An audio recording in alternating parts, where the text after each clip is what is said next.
What's up, Crown Nation? It is season 6. Can you believe it? We are Welcome back. to Rock the Crown. And today we are talking about love on the rocks and how to get back to the shore. Nefertari is my queen that's here with me today. And in further episodes, we are going to have our queens, Daia and Nafisa, also joining us later. But again, welcome back. Season 6. What's up, Nef? Hey, this is awesome. It's been a minute. We are ready to roll. We got some good things coming for you guys for this new season coming. And today we just want to talk about love on the rocks. We all kind of experience that thing, and or we know someone if we haven't, because we do have some people who have never experienced that, and even some people who've been together for a lot of years that that's just how their relationship is, which is awesome. But if it's not our own experiences, then we know someone else who may be having those experiences. So we kind of want to talk a little bit today and see if we can share some nuggets on helping people. That's one of the things we want to do, is be able to reach out to our people and be able to help them in many ways. And so love on the rocks, how to get back to the shore. Girl, and the shore sometimes is far away. Yeah. I wonder where that phrase "love on the rocks" came from. It sounds so interesting because it's like, when something is rocky, it's like, why you put love on it? Why you gotta put love on the rocks? It's funny when you talk about that. I was coming from my son's soccer game today, and I had to walk on the rocks to get to the car, and I'm like, it's a little bumpy. Okay. It was like, the balance isn't there, right? But alhamdulillah, it's all good. We're going to talk about love on the rocks and, again, how to get back to the shore. So first, before we talk about love on the rocks, we got to talk about love, right? And as we do every single season, we always start the season off with love. And so beginning, let's go ahead and talk about, like, what was your experience with love? So I know we have all of those I'm laughing because we talk about all of these nicknames that we give our significant other, and shows that we like to watch together, and things that you like to do. And then when the love starts getting a little rocky, the names change. What your name is. Okay, what your name is, right? And then the shows are like, yeah, I ain't watching that show with you no more, right? Just so many different things. And then, of course, you also heard you've heard of people say, hey, I don't want to hear that song, right? I don't want to hear that song. Just remind me of something I don't want to think about. Exactly. Yes. I don't care if it was 20 years ago. I don't want to hear that song. Exactly. Take you all the way back to 8th grade. You like, no. Yes. So what are some things that you kind of symbolize when they talk about love? When I just think about love in my mind, it's just this. It might be more of a fairy tale kind of feeling. It's light and airy and flowy and no problems. But at the same time, I would say, because that does still come to my mind first, but I will say with life experience, I also know what the other side of that looks like. Like, what we might call real love, true love kind of thing. When you can be down in the trenches and experience certain things and survive that. And it's like your bond, your love grows stronger, and you're just there, like, versus, the little bitty conversations with the smiles and the little frilly kind of things. This is like something different where, like, okay, and once you have that experience and your years begin to build on that, it's like, oh yeah, you're invested. Like, you put some stuff into this, you got stock in it, you got you don't put some pieces in there that, some things you might fight for, so like, so it's a little bit different, with that kind of love. But I would say with both of those, I think that they too still have to meet, and you not leave some of those other things, even though you're in a place, where you've got longevity in your relationships, whether you've been together 10, 15, 20 years, you don't want to leave some of those things that you were doing before you caught his eye, or before he caught the other way around. I'm not saying it right. Her, like, don't forget about those things that you did, whether you were going out, whether it was the phone calls. Now, you might be together now, so you might not be getting as many phone calls or text messages, but try to make some special moments throughout the week or the day, every now and then, just to do something that you used to do, when you were Right. dating, so to speak. Mhm. So love to me, I just feel like you need to be able to keep and hold on to some of those things that attracted you all to each other in the beginning, because that's important. It was Right. like, what was it about that person? What was it about him? What was it about her? What was she wearing? What they smell like? How well did they Yes. clean themselves? Or, where did we go when we did this? How did it make me feel when this was happening? So those kind of things. So when some of those things start to disappear, but we might say that, I might describe it as a fairy tale thing, but at the same time, we look for those things to happen, because when you don't have it, your feelings might, you start to feel a little down, you start to feel a Yeah. little less appreciated, you start to feel, so there is some substance to that, when we talk about love, being in love, or just loving someone, how it could be different. So just having that feeling of being in love, you just want to keep hold of some of those things that you used to do. So what about Yeah. you? Yeah, I think that as two people come together, I think it's really about managing expectations. I think that that's where people sometimes find where love starts to fall apart, because your expectations either aren't being met, are unrealistic, or they're not aligned with the other person at Mhm, all, right? mhm, And so being able to manage your expectations, like especially when it comes to communication, do you want them to know how you feel? And if you do, it's your responsibility to do mhm, those things. I think that I was talking to a friend before, and they were just talking about how, like, they've been married for like over 20 years, her and her husband, and she just is like, we don't put anything extra on each other that we haven't said that we were going to do. And so mhm, basically they have like a basic foundation, and their foundation is to, number one, to love, respect, and to honor each other.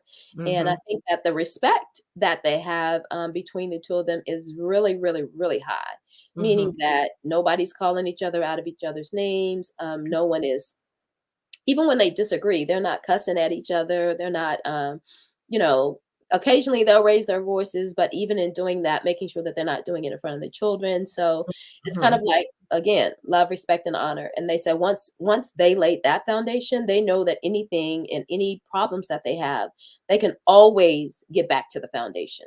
Oh, And so, yeah, that's a great place to start. Talking yeah, about respect and foundation, I love that, and that's something that's easier said than done, so it's yeah, great to know that you've actually met a person who they are doing this and it's working. So yeah, that's great advice. I love yeah. it. Yeah, so now, and of course, being, I think that one thing that sometimes we forget is like how to establish the marriage.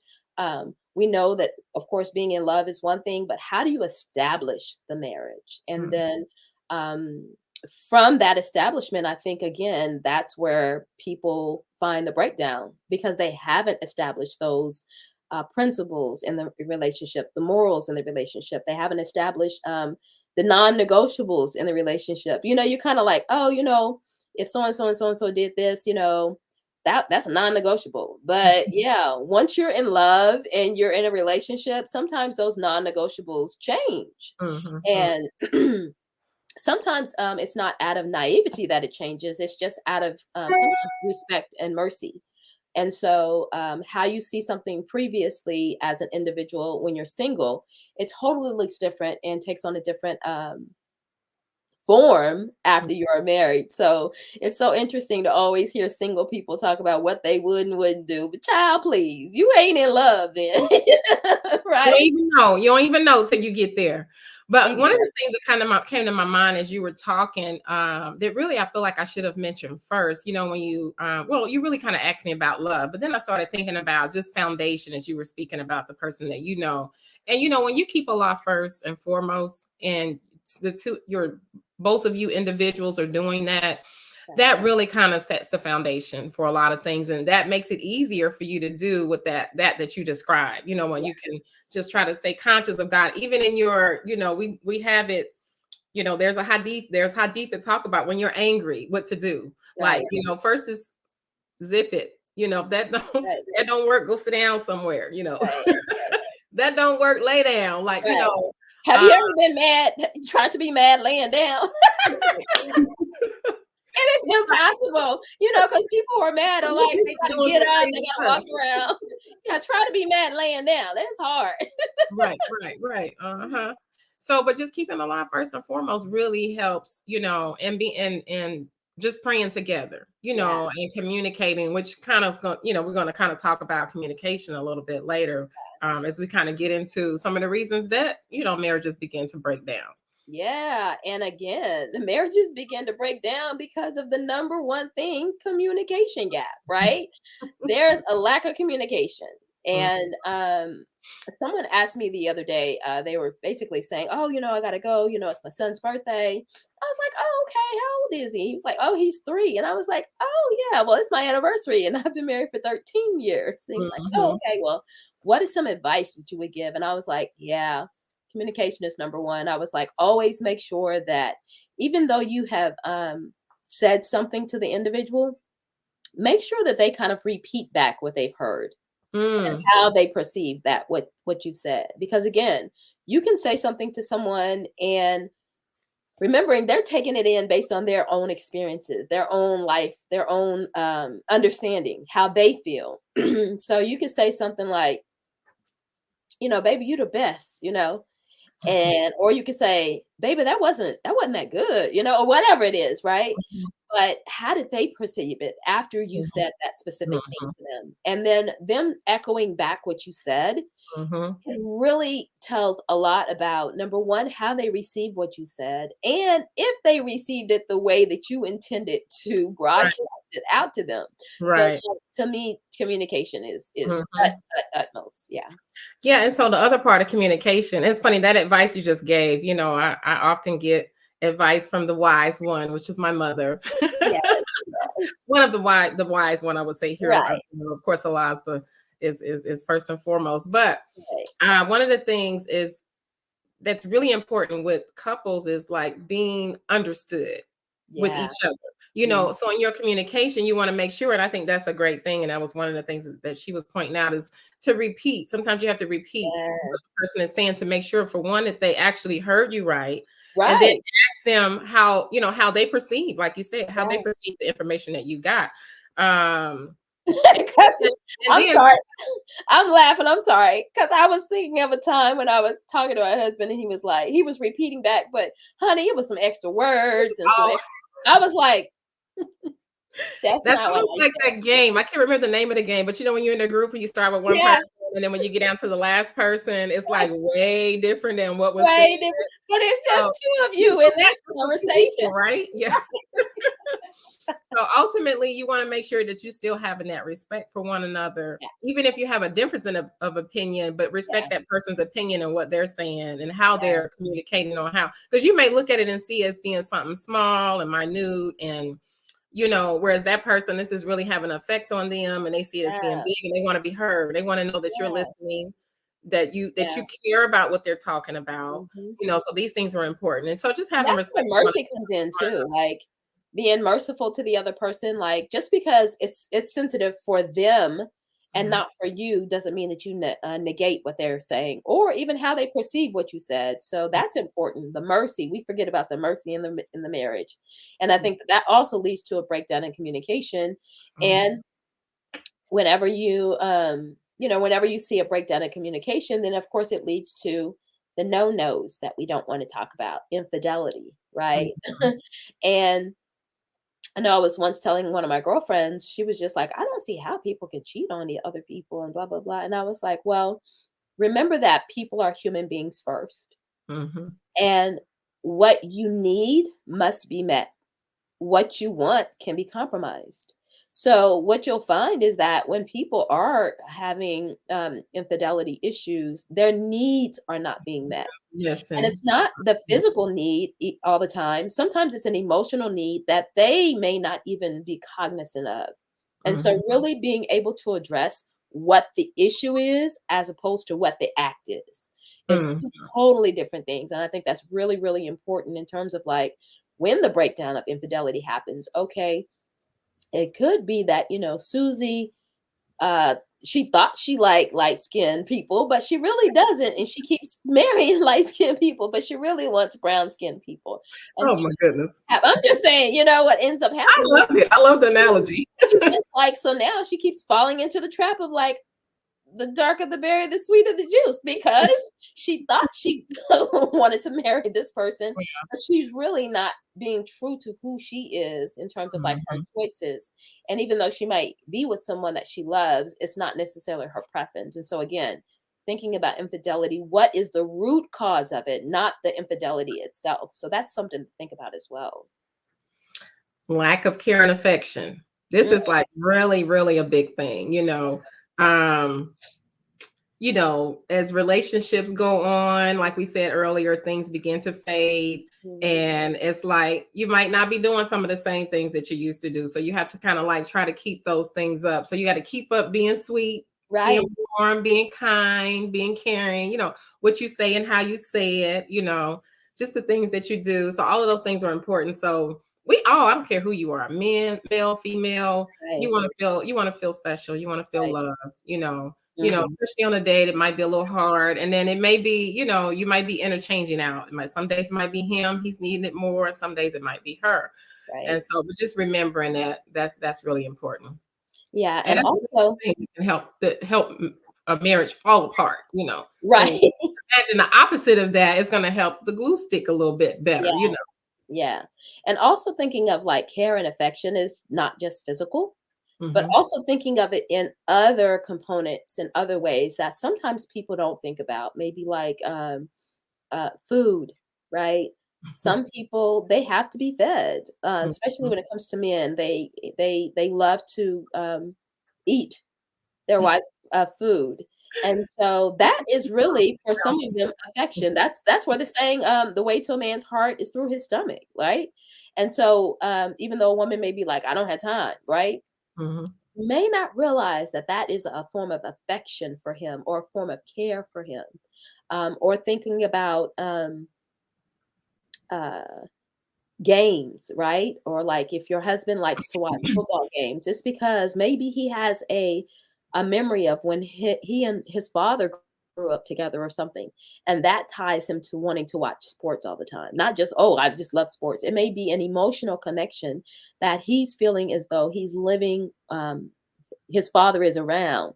So just kind of thinking about those things outside of the box. Why are Mhm. they so attached to this? Why is this so important to them? And making Mhm. sure that that care and affection goes through for both sides. Mhm.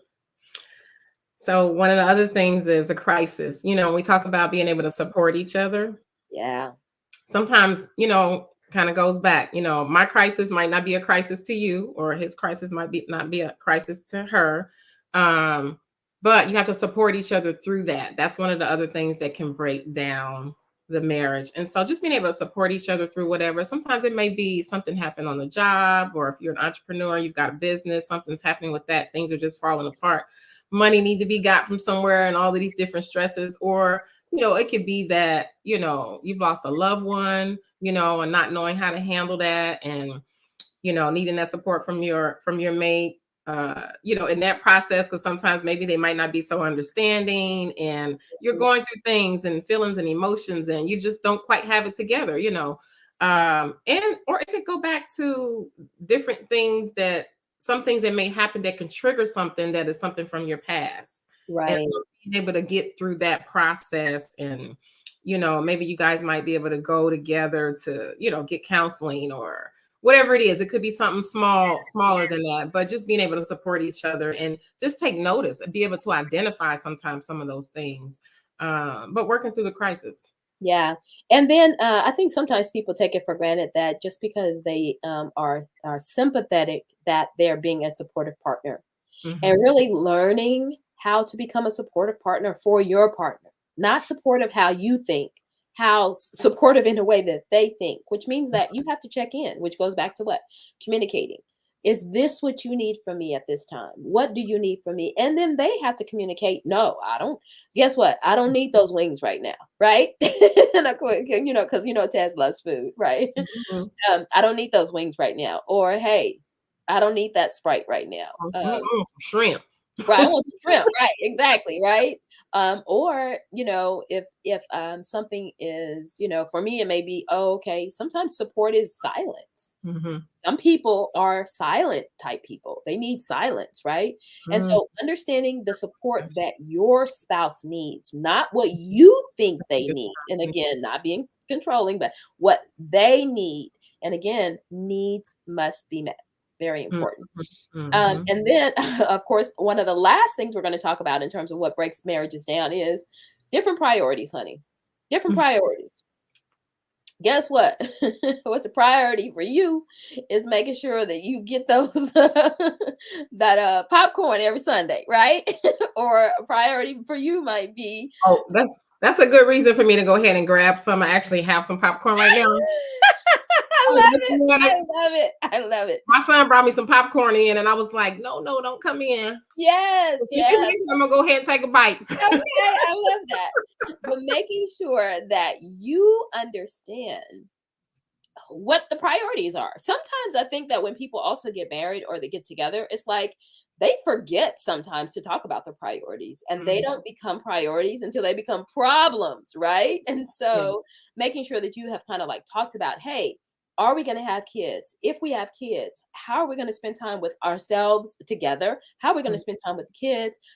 Are the kids going to go to private school, not private school? Um, if you're growing up, some things that you kind of talked about behind the scenes when we're talking about even people marrying people of different faiths. Mhm. What religion are the children going to be? Mhm. Those priorities are very, very important, especially like one person may be religious and one person may be spiritual, which Mhm. is not the same. And Mhm. understanding like where they go, and hey, one person is really, really into hanging out with their friends, and Mhm. one person don't have any friends, and you know what I'm saying? So just understanding the priorities and really meeting in the middle, not Mhm. going too far to the right and not going too far to the left, meeting in the middle. And again, yes, Allegra, the balance, honey, yes. So making sure that work-life balance with family is very, Oh. very integral. Yes. So Mhm. we definitely love that. What are some things that you think about when it comes to priorities now? I would say balancing, well, actually, Allegra just said that Yeah. balancing family life, it just came to my, so between family, when you have a lot going on, it's easier, when you talk about charity begins at home. And a lot of times we find ourselves giving and doing so much out that sometimes things might not be being met at home. And so just reminding each other that, hey, your husband may need or feel or want this, or your wife may need or feel and want that. And so, you can't go and clean up and do all this stuff with somebody else, and then your house is a tornado, so to Okay, speak. that part. You You can't know, go and do somebody else's hair and your hair ain't done. right, right. So It's being able something to like that. Yes, totally being able understand. to have a balance, and then it's but too at the same time, if you put God first, family second, and then business, it's like putting those things in that order helps you to prioritize things in the way that it needs to be. So your business meeting might not come before things that you may need to do with your family, but at the same time, I don't mean in a way where family is disrupting your business life. You have to set boundaries. you know Right. you do have to set boundaries. That's important, but you have to make sure, and then that just comes with structure, and talking to them and letting them know this is this is that. And it's funny, I could just give a little example from my 8-year-old. It's like, didn't I just say don't come here? He bringing me popcorn, but he's like coming in here. I'm like, no. But we had a conversation before, and I have to say what I'm doing, whether I'm getting ready to have a meeting for this or a meeting for that. Or, same thing with my husband. If I need to say what's going to happen with this, what's going to happen with that, then those different things. And you have to set boundaries and say, okay, this is what Yeah. I'm going to do. But creating that balance Mhm. and setting priorities, because you don't want to feel like, as a spouse, that everything else is taking precedence over me. Yeah. You want to make sure that your spouse feels loved, feel important, feel like, this thing that's really happening right now that's so serious that I'm about to just melt down. I need your attention on. This Right. is more priority than that. Or, whatever it is, this set of the family business situation going on here needs to be taken care of, and you just want to make sure that that's done. So when I think about priorities, I'm thinking about the balance of just life, everything that we have to deal with. So, Yeah. and like I said, having, putting God first, family second, and then your business or work or whatever, that helps to create that balance. Yeah, that's excellent.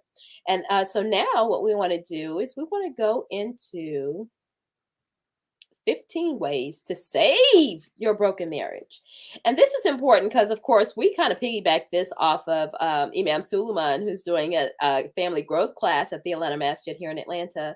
And Mhm. it is excellent, excellent, excellent, right? I And so, am right. But now what we want to do is go into the 15 ways to save your broken marriage. And one of those ways, of course, when the marriage is broken, is to identify what made you fall in love. And sometimes I hear people saying, I'm not in love with my husband, or I'm not in love with my wife. Well, you love them some kind of way. And if you didn't love them, you like them some kind of way to get with. Right. Okay. You had to like them to lay down. Okay. So what was that about? Unless somebody was forcing you. So the first thing is, what did you identify what made you fall in love? And again, or fall in like, because we still have this whole premise here in America where everything is, again, so lovey-dovey and blah blah. And sometimes people might not be in love when they first get married, but there's a point where that connection begins to happen, and Mhm. that's where you're really looking at, where was it when you found that connection in it and said, ding, oh, okay, Right. okay, I'm all right with this, yeah, like that. So what was that? Going back to that is important. What would you say now? Identify what made me fall in love. I think for me personally, with my husband, I had 6 children. I was single with 6 children at the time. And so one of the things that stood out about him, well, first I'll just say this, he looked good. He was very well put together, his clothes, just how he looked, how he maintained himself. But as I met him and got to know him, one of the things that stood out for me, I think, was how he worked with the youth. And so for Uh-huh. me to have 5 young boys at the time, I'm like, "How many now?" But have 5 boys at the time, I thought that, okay, this is a great asset, to Mhm. my life, and him being able to help to, grow and develop them and just meeting their needs. Because, young boys, they need to have that, outside of, them being with their father occasionally, just having someone more regularly there with them. So that was one of the things that stood out. And so it wasn't when you talk about not being in love or falling in love, like this thing, it wasn't that. I think, when you're at certain points in your life, you look for other things outside Yeah, of that thing that I described earlier as being that right. fairy tale of what love looks like. Yeah, And so that was something that kind of stood out. So I'm looking for different qualities so yeah, much in a person, not necessarily this love struck kind of thing. But at the same time, you find that you have like a chemistry and a connect of something there to help you to begin to develop and grow that. And then as time goes on, it does grow and develop into that. And I heard someone say a little while ago, like, whenever we're at what was I gonna say, funeral, whenever we're at a wedding, do that though. hey, Well, wedding, death, and the funeral, it's all I good.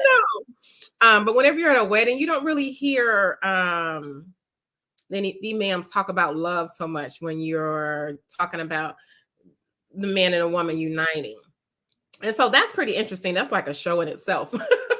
But this is it's really interesting that you kind of, look at some of those things that are more important than just, oh, this feeling that I have that makes me melt, that Yeah. could be whatever it is. It could be infatuation, it could be whatever. It's like what happens beyond that. Right, right. So I think that, and then also on the more intimate side, I would say my husband was always ready to go. Like that was not an experience I ever had with anybody, meaning taking me out on dates. Let's go over here. We went over here for that, over there for that kind of thing, to where I was like trying to catch up, like, okay, I'm Right. liking this. And so that was one of the things that happened like in the beginning. And so I would say like we talked for about a year before we got married. And so even in that year, it kind of slowed down. And so I always felt like naturally that will slow down. But you don't want it to go away. So Right, right. yeah. So you don't want to go all the way to the other side. So Right. that's Right. Go all the way to the nope. Right. Right. So again, I guess identifying what made you fall in love, just kind of thinking about all those things. And I guess what you were talking about earlier, the nostalgia of it. Like Mhm, going back to the nostalgia, because that's really what makes people feel like, oh man, there's hope. It's the mhm, nostalgia, right? And then after the nostalgia, start another way to fix the broken marriage is start to listen to each other. mhm. Have conversations again, and it's almost like kind of like getting to know each other. I don't know if you heard of the conversation starter cards. It's owned by Black. It's created by Oh, a Black company, and basically it's like all these cards, and it's three different kinds. It's one that's for dating, one mhm, for couples, and then one for something else, child. But anyway, the ones for couples, you know, shuffle the cards, and then when you pull the cards out, you have to actually do what's on the card, and it'll say mhm. something like, what is the one thing you want me to do more often that I'm not doing right now? And so those Mhm. are great conversation starters. That's really awesome. I'm gonna Yeah, have to if look that up. you can't start the conversation, go and buy some cards. They're out there that can Mhm, help you to get to those points, and or buy some books that mhm. I know this one book is kind of racy. It's called Would You Rather. And yeah, it's a little racy. But Yeah. there are some topics in that book that kind of can spark some conversations that will kind of Mhm, get you hopefully on the same page. And if you're getting on two different pages, that's not good. So mhm. that's again, listening more and sharing and communicating with each other is very, very essential. Yes. Yeah, and listening is, of course, powerful, as opposed to wanting to always jump in and have the answer to whatever you all are discussing. And so next will be reflecting on what actually made the marriage, what makes your marriage feel broken. So this Hmm, is where you want to ask, where did things go wrong? right, Why is the marriage failing? What happened, at that point where things pivoted, going a different direction? Um, how did life get in the way, so to speak? And so this is asking these questions is a conversation starter, wouldn't you say? right, right, and yeah, right, and then So, remembering that, hey, if it's broke, it didn't get broke. You mhm, woke up one day and it was broken. It broke right, over time. exactly. So this goes back to communication. If you Mhm, didn't say anything when it first started bothering you, I think sometimes, like as women, so we don't have to hear the words that, oh, she's nagging and things like that. But really, it's your right to really bring up what's not right. And it's not how you do it. I mean, it's not what you say, it's how you say it. So, right. like, even if something isn't right, it's kind of like the delivery. Making sure that the delivery is right so that you can communicate what's Mhm, breaking before mhm. it's broken, right? And even And when you feel like it's just broke and there is no return, I think that it's always, you can fix it. As yes, long as both people are willing to try and make changes. You can't change anybody but yourself. I learned that long time ago. right, But right, and with that change, both of you are going to be changing naturally anyway as the years go by. But with right. that change, if you're willing to change for the better, that's going to really help things. But one can't control the other one. You can only control yourself. Right, and So, really looking for a solution. I think that that's mhm, essential. Um, yes. I recently was talking to someone and they were just like, "We've tried everything." No, you haven't. You've Mhm, tried everything in your capacity and your mindset, but not everything in terms of like there's so many different things that you can do to fix something. And it's again just a matter of if you want to make it work. yeah, and that's the part. If you want to make it work, because sometimes you just get tired and it's like, hey, I don't want to do this no more. And it's all about mindset. But as Right. long as you stay in the game, you keep trying to push and keep doing. But the other part is sometimes you may find someone, like you said, to say, hey, I've tried everything. And they probably feel like they have tried everything. But Right. that's also where you actually need to go outside of yourselves. Because Exactly. you can't, sometimes you both are not going to be able to do it together. You have to seek help, whether that's professional help, someone from the family. Allah says in Quran, He speaks in Quran about finding someone on this side of the family, that side of the family, and Right. coming together to help those, help in the situation. But yeah, we be needing some help sometimes. Okay. And going on to item number 4, talk to each other, not at Help each each other. other. So, Yeah. just like if you want someone, if you were in a bit, I always think about this. And this is something also important to know. Like when you think about marriage, we sign a marriage contract as Muslims, and when you're doing a business dealing, you always are on your best behavior. right?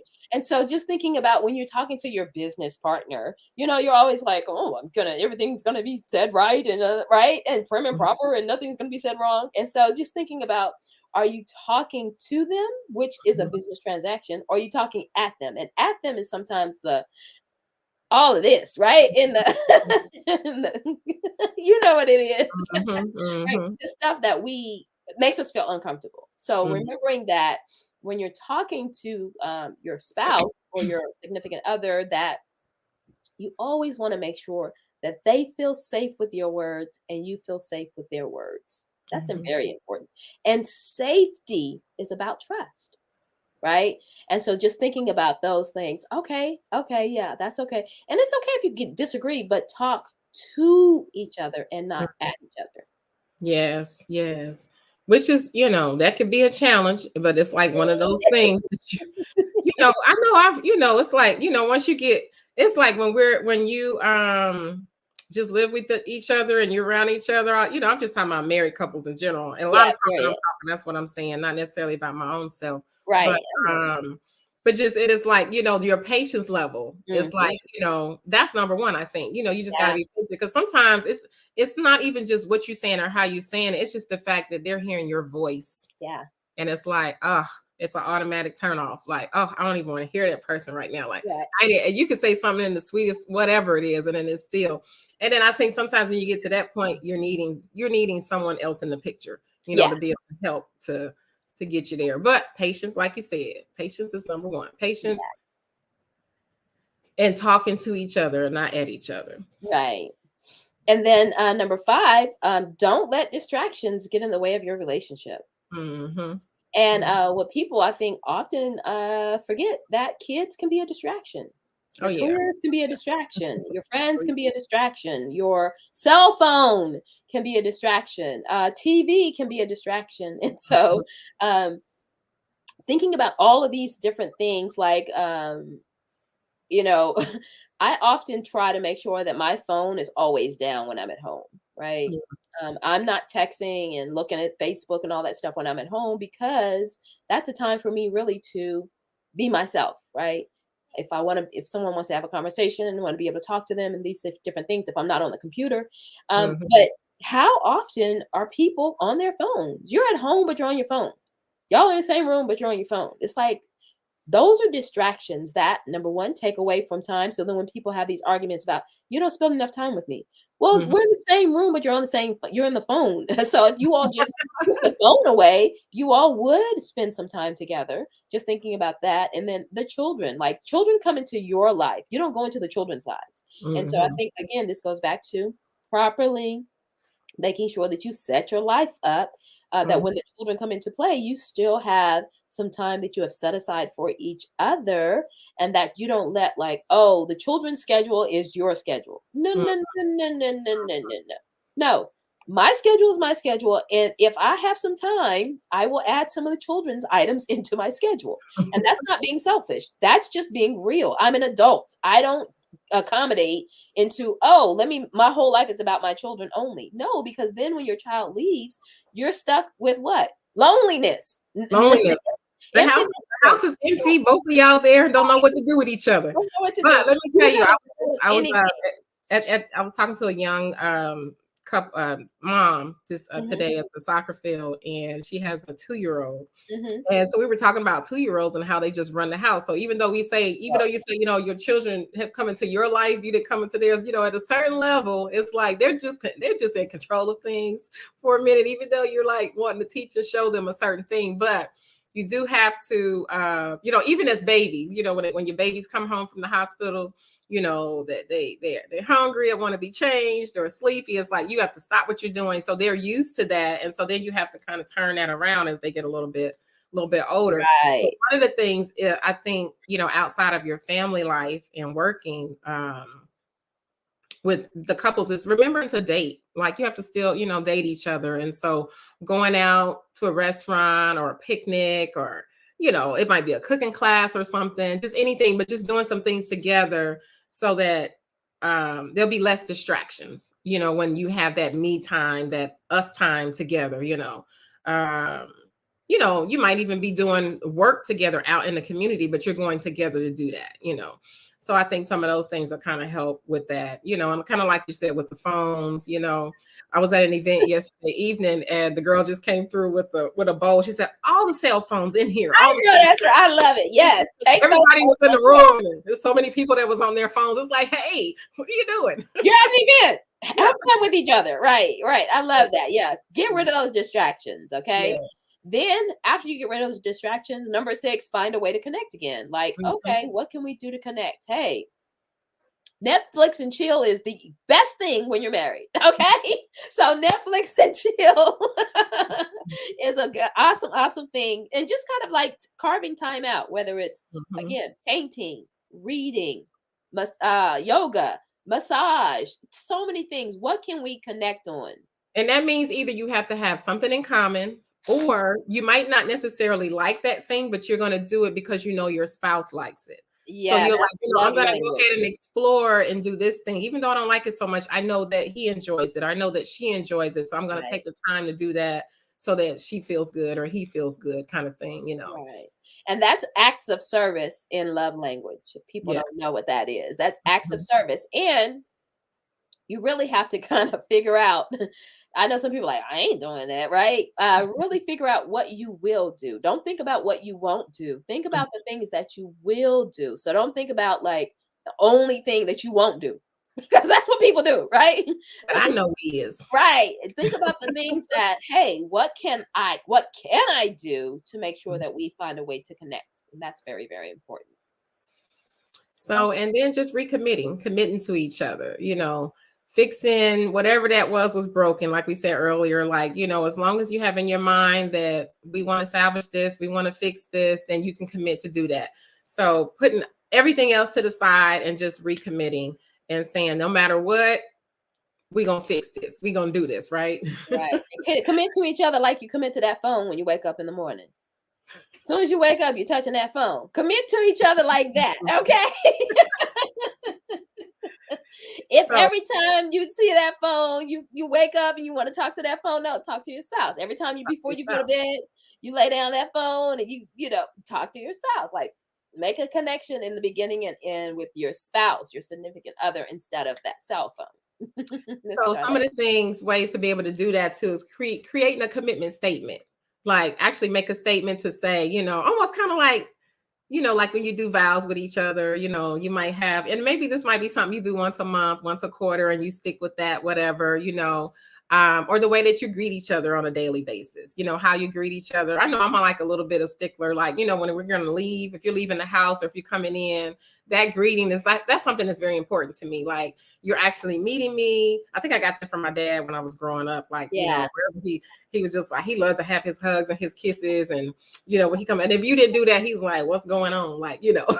Exactly. And so, but, you know, just having that greeting, and then talking to each other about your dreams and your desires, or spending a good amount of quality time together, and being open and honest, you know, with your communication. So all of this, you know, in that practice, appreciating your partner and, you know, not playing the blame game, you know. Because then it goes into fixing your marriage starts with who? Yourself. If you want to fix your marriage, start with yourself. Like, yeah, you can always point the finger, but there's one finger always pointing back at you. And that is, you need to fix yourself first. And I think that sometimes nobody ever wants to admit that they're the problem in the marriage, right? But if you focus on fixing yourself first, then you might find different results, right? You need to reflect on yourself, work on yourself, be willing to forgive, knowing that everybody is not perfect, and you know, making sure that, you know, you're not carrying the weight of all of the bad in the past forward, right? So, you know, Erykah Badu says bag lady, right? Yeah, stop carrying those bags, and that goes into the future. No, leave those bags way back when. And every time you address each other, always think in the present. What's happening right now? Not something I did 15 years ago, right? So sometimes people have a tendency to reach back. And mostly because they haven't healed from that situation. And that goes back to communicating. Heal that situation. What was so hurtful about that? And why do you keep bringing it up? Because in some way, that person may not have acknowledged that that particular thing has caused an injustice in the relationship. How can we heal from it and move forward? So important. Talk to yourself. Fix yourself. Fix yourself. Fix yourself. Fix Well, yourself first. Okay, you ready? With fixing yourself? No, list all the next item. That's fixing yourself. Oh, okay. No. We already did fix yourself. Okay, so list your spouse's positive traits. Okay, list your spouse's positive traits and just appreciate it. Yeah.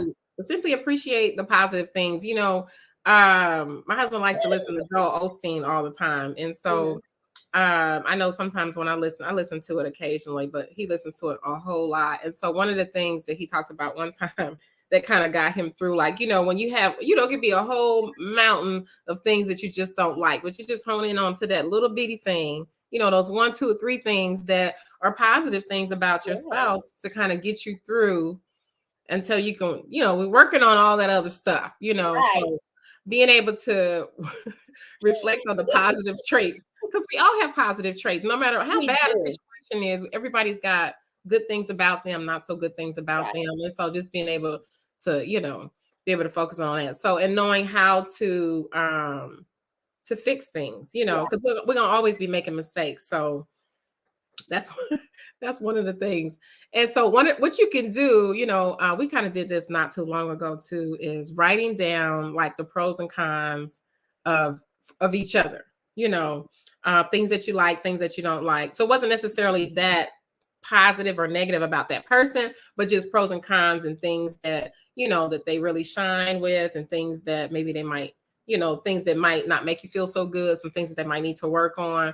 But just listen to those positive traits, because sometimes you may be feeling the thing about a person and maybe you don't communicate that enough. Maybe they don't know that you see this quality in them. And so for you to list them out, talk to them about that, and that'll really make them feel good about, okay, well, you know, he does recognize this, or she does see this about me, you know. And it's like, oh, you know, they get ready to put that cape on, like, okay. And projection. Projection is important as well. Like sometimes how you perceive a thing, you project it onto your spouse or your significant other, and it could not be true. And again, that's why communication is important. And just letting people know, man, I love it when you cook me breakfast. Why? Because what you affirm, you get more of. Right? That's right. So gratitude goes back to gratitude. You keep affirming, you make me sick. Guess what? You're gonna get more, make you sick. Right? You keep affirming. Like one thing that I was teaching my sons about is like when you're driving down the freeway, pick a color, right? And focus on like driving down the freeway and look at that color. Like even right now, look in the room that you're in right now and look to see how many red things that you see. Like that's funny. That was the color I picked, because it's so like okay, I'm looking at all the red things in the room, right? Everybody on the in the audience do that too. Like, okay, look at all the red things, all the red things, all the red things. Okay, I see all the red things. Right now, close your eyes. And how many blue things did you see? Right. You can't. You didn't even focus on it. You don't know how many blue things are in the room because you focus so much on the red. It's the same with the attitude. So like if you focus on the negative, that's what you're going to continue to live every day. And it's hard to move past when you're focusing only on that. So focus on all the colors. Focus on everything that's beautiful and then move forward from there. Great. And then while you're doing that, as you're restoring your marriage, get to know each other again. Why? Because you're not the same people you were when you got married. How about that? Right? So yeah, I used to like Ben and Jerry's, but I don't like Ben and Jerry's anymore because I'm over 50. Gotta watch the curves. I gotta watch lactose intolerant. I can't eat ice cream like that every day, right? So knowing that as we have aged and as we have changed, things are different, and it's okay if things are different. I know I was talking to my husband the other day. He's been drinking Sprite a lot, and I was like, "What's up with the Sprite?" He was like, "Man, I don't know. I just good." And I was like, "Well, what happened to Coke?" He was like, what did happen to the Coke? I don't know. I don't like Coke anymore. I like Sprite. And I was like, okay, well, that's fine. Let's get some more Sprite in the house, right? Mhm. But knowing that there's changes. So guess what? Get to know each other. Okay. You used to think, oh, they used to like football. Well, guess what? Now they don't watch football anymore. All they like is basketball. You need to know where they're at in their life in terms of like what they like, what they don't like. Hey, I used to like to travel, and maybe people are like, well, I don't want to travel anymore. I did that already, or whatever. And or maybe people are like, hey, now I want to travel. Now I want to get my passport. Now I want to do these things. Mhm. So don't count them out. Well, you don't know unless they tell you, but you Right. got to ask questions too, just to That's find, right. kind of get the feel. But yeah, That's right. things definitely do shift and change, And sometimes you look back 5 years ago, you're like, oh yeah, even just with the simple thing with the Coke and the Sprite, it's like, oh yeah, I don't like that. But guess what? That happens from a day to day, week to week thing too. It'd be like you might be feeling this flavor, this food, or this clothing item, but today, so it's just kind of like, we up and down, in and out. Right. Always evolving and changes. So just Right. keeping in tune with each other on, where you at, where you at Right. this Right. Right. to know. But all of that is really just keeping the communication lines open and, just being fun and playful. And it's so many different ways to find out different things about each other. Yeah. And I love that card game thing too. So Yeah, and I have to put that actually, I'll try to put that in the chat as soon as I can mhm. find it again. But moving on to item number 11, set the rules. Once you've committed to change and are working on how to save a broken marriage, it's time to create some rules. Why is this necessary? Because it's easy to slip back into the foolery, right? So you want Mhm. to create rules. And some of that, Neff, it talks about with some of that goes back to what you talked about earlier, setting boundaries, right? Because again, sometimes things happen and you may have said things and you just really don't want to have to deal with certain things that were said and done. And so you have to set those rules in place so that you don't fall back and slip back, Mhm. right? If you have any misunderstandings in the future, you can create a rule not to bring up the past and not to say bad words. That's a rule. Like, okay, from now on, this is what we're going to do to recover our marriage. If there's a misunderstanding, don't go back to the past and don't say bad words, right? um, and then, like, what else can't you do? Hey, if I say, you're not spending enough time with me, no, what I need to do is the rule is don't say you're not spending enough time with me. The rule should be create an event where we can do something together, like that. So those kinds of Mhm. rules, yeah. Yes. Yes. Think about that. Hmm. So the next thing is be physically intimate, and when we talk about intimacy doesn't always necessarily just mean sex. So Right. so just thinking about that physical touch, right? This is something that, I just remember something we talked about a long time ago, like even like when you hug a person Yeah. and how many seconds it takes for that energy to really transfer. So, that quick hug is Yeah. not as efficient or effective as when you hold. A 20-second hug. Yes, get that 20 seconds in, and it Yeah. like makes a big difference. And it's funny because we, sisters, we hug each other all the time too, and just getting it in, and how we do it sometimes, like the cute. Right. Mm, Mm, mm, mm, mm, mm. mm, mm. Right. I'm gonna lift you up kind of hug. And then, or Yeah. Sister Sandra, I love her hugs, and she I just know, right? She just get massage into it. She be like, I'm gonna give you a massage on the back too. yes, yes. So just a touch, just that touch with the hand, whether it's on the arm or rubbing the head or the neck or the ear or just something, it's much bigger than the act of sex itself, but that's important too in a marriage, of course. Just being physically intimate from a sexual point of view too, just being able to please each other in that way. Because if that's absent, there's that's a big hole there. That's a void, and that's something that Oh, that's tough. Yeah, yeah, yeah. So we big can't. hole, So what you say, a big big hole. hole, big hole. So, um, And being able to connect, like people forget that the more that you touch each other, the more that you are healthy. And mhm. so that's why during the pandemic, so many people also fell ill because nobody was touching each other. Nobody You're was, going into depression and all yeah, that. the Mhm. isolation of the human body and the human contact is so, so important. And so thinking about, okay, how can I touch someone. And so if you don't know, there are tons of books out there. There's Connecting Through Touch, Connecting Through Massage. Those are some marital books that you all can purchase as well. Mhm. And I encourage you to do that. This is, again, making sure that we're encouraging you to do those things that you say you maybe have tried, but you haven't in some other ways. And as And then you're, also, I was going to say another advice is just to Google the science of touch. yeah, There's a lot of information on there too. Hand-on research. There was a research out there, but the science of touch. yeah. And then number 13 is respecting each other. Respect each other. Respect is important in any relationship. And one thing that I have really learned is understand what respect means for that person. How you see respect may not be the same as how someone else sees it. Mm-hmm. So understand what respect means in that relationship, and then hold to that guideline, right? So like respect for some people, person may be that um, you don't discard their feelings, right? Mm-hmm. Somebody's like, what? Yeah, for some people that might be what it is. For Correct. someone else, it may be that, hey, I'm an adult. You don't talk to me a specific way, and children, they are to be seen, not heard. So respect has so many different levels, and because we living right now with up to 6 generations of people, going all the way back to people who still were born in the 1930s, they see respect differently. So, Mm-hmm. somebody had something on Instagram the other day. Where they're like, are children from the 70s and 80s more disrespectful now than children from the past? Well, people have always been said that. You know what I'm saying? It's like every generation is something different.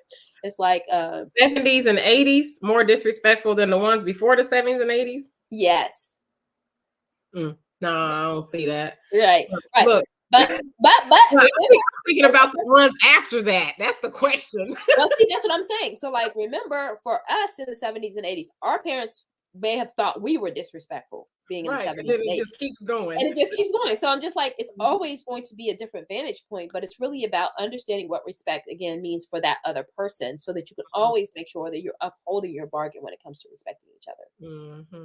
Mm-hmm. Okay.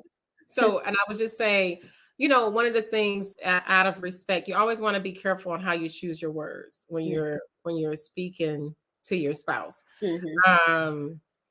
I remember the story about the nails. You remember the nails in the wood kind of Yeah. thing? You Yeah. had to put a nail in the wood every time you said something that was, and then you go back, after they responded and apologize and go back and take them out, but then those holes are still there. So it's like the damage is still there, even though you want to try to heal that. So that's why, you want to be careful of that. Always try to guard. You don't need to say everything that comes to your mind. When I say that, I think about my grandmother. It's so funny. You see older people and they just say whatever comes to their mind, and it's just hilarious, really. Like, I have to remind myself, like, and it's a constant reminder. We know the saying, "What would Jesus do?" I'll be like, "What would Prophet Muhammad do?" Peace and blessings upon him. What would he say? How would he handle this situation? Right. And so a lot of times, if you think like that first, because sometimes I have some things in my mind that should never come out. I'm telling you, I thank Allah for being able to practice that. Respect, social. I'm not talking about just my spouse, but anybody. I'm like, I know. Keep this out. It's all good. We're human, okay? Mm-hmm. But put some respect on it. Okay. And as we're moving forward, the next thing we need to do to fix this broken marriage is tell your partner what you want. Tell them what you want. Did you marry a storyteller? Did you marry a genie? I mean, I'm just trying to figure out. Did you marry somebody who can read your mind? No. So tell them what you want. How are they gonna know if you don't tell them? And all of this, they should know me. No, that is not that is not an excuse for you to be able to use for telling. You should vocalize, again, goes all the way back to communication, what you want. I want a banana split tonight. I want my feet to be massaged. I want a massage. I want some silence. to sit. I want to watch movies and do nothing. That's true. Say what you want. And oftentimes, and you'll hear from the scholars and the counselors, and one that comes to mind is Dr. Halala again. Right, Dr. Halala. Yes, and so one of the things that she spoke on before was really, like, women, we communicate a lot better than the Yeah. men do. And so sometimes we maybe can figure things out more so and do things and multitask and all of that. Whereas for men, sometimes we look for them to do a certain thing and it's like, okay, did you tell them what you wanted? Did you tell them how you Right. feel? Did you tell them?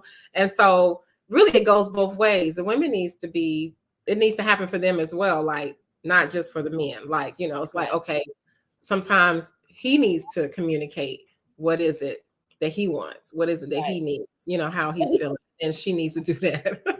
So telling your partner what they want, like it don't matter which way it goes, but I do think that the men are a little more special in that area. Let me hear some Right. comments from the what y'all got to say about that. Right. Get some comments on the thread down there. And so next time when it's Valentine's Day and he asks you, do you want a gift? And you say no. You can't be mad when he Oh, don't you give can't you be no mad gift about that. because you said what you wanted and he giving it to you, right? Don't be mad on Mother's Day when you don't get what you want because you didn't say it. You can make an Amazon list and send it out to everybody.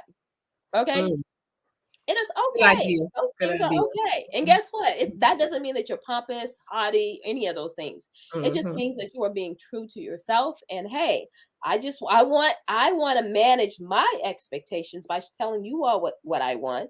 And if you can get it, if not, then I know I can go buy it for myself, right? So sometimes that has to happen that way as well. But Oh, yeah, I heard a comedian one time talk about that. It's like, oh, I bet you won't forget the anniversary next year. It was like, okay, because the wife went and brought her a car with his okay, money. right. I It's like, love oh, okay, you didn't buy me nothing. Okay, let me go get what I want. It's like next time I bet you won't forget your anniversary. Okay, I know that's true. Especially if you rolling in a car, be like every time she ride down the street, you ain't gonna remember. You gonna remember that, okay? And the But last, absolutely. but not the least, seek the help of a professional if you have a Yes. broken marriage. This Mm-hmm. this one is key. This one is very very key. We always know that there's resistance from one person. I'm not going to say male or female, but it's always resistance from one person in the marriage who doesn't want to seek professional help. But if you knew how to fix it, you wouldn't have to seek professional help, right? So again, if it's important to you, you will do what's important to you. So seek that help, and whether it's seeking the help through family, seeking the help through counselors, seeking the help through religious leaders, and of course in Islam, seeking help through your wali. Mm-hmm. Those things and those measures are in place for a reason. So definitely make sure that you are seeking the professional help that is needed, because if you could fix it, you would, but you can't. So that way, someone from the outside can actually see things in a different way that you're not seeing. Mm-hmm. Hmm. So, mm-hmm. Right. And, So, and fix it. And sometimes, I want to say this about seeking professional help. A lot of times people think that you just have to be all the way broke down in order to get some help. You really want right. to try to seek professional help before you get to be that bad. But if you are really in a bad situation where it's emergency, you want to make sure that you don't not do it. Right. 'Cause a lot of times we want to shy away from the counseling. I don't, can't nobody tell me, or you feeling a certain way about it. And especially us as African Americans, Yeah. even not just in relationships, but even if we're just, seeking it for our own selves as individuals, which is not a bad idea. Even when you're married, have your own individual counseling, and then Yeah. you guys have counseling coming together as Right. well. And so being able to go through different life stages with professional help as go through the relationship is really important. Right. Right. Whew, that was a whirlwind, wasn't it? That was a whirlwind. But For an hour this time. okay, alhamdulillah, we have come to the end of the road. We hope that we have shared 15 tips on how to save your broken marriage. And of course, the 5 things that you need to look out for, which of course causes the marriage breakdown, right? Mhm. And so as we're moving forward, Take these tips, put them into practice, share them with your friends and family, and then be ready for next week. Okay. Because again, we're talking about love, and our topic next week is stand by your man, supporting your spouse, and not losing sight of your dreams and aspirations. And then this, of course, we know is so, so important because as we know, as individuals, we are independent, but yet we are interdependent. And so how do you not lose sight of your dreams and aspirations when you're supporting your spouse? How does that happen? And so we'll be talking about that next week. Thank you again so much, Crown Nation. Again, welcome back to season 6, but we will see you again next week on Sunday, 7 p.m. Peace out. Yes, and don't forget to like us on Facebook, follow us on Instagram, and subscribe to us on YouTube. We look forward to it. We can't wait to hear from you guys. And just share with us, anything that you might be interested in. We'll tie that into the season. We kind of usually lay out everything. And we kind of talk about, you guys know, everything from lifestyle to spirituality, fashion, business, mental health and nutrition, politics. And so, we want to bring it all to you guys, and we definitely look forward to hearing from you all. And hopefully next week we'll have our book list for this year. And so, or this season. So that way you can get the book early, whether it's in an Audible or a physical book, so you can read it ahead of time before we actually have the discussion of that book. And there's some juicy books on that book list. So look out for us on all of our social media platforms. We'll see you all again next week. Peace out. Good night. Assalamu alaikum. Wa alaikum salam.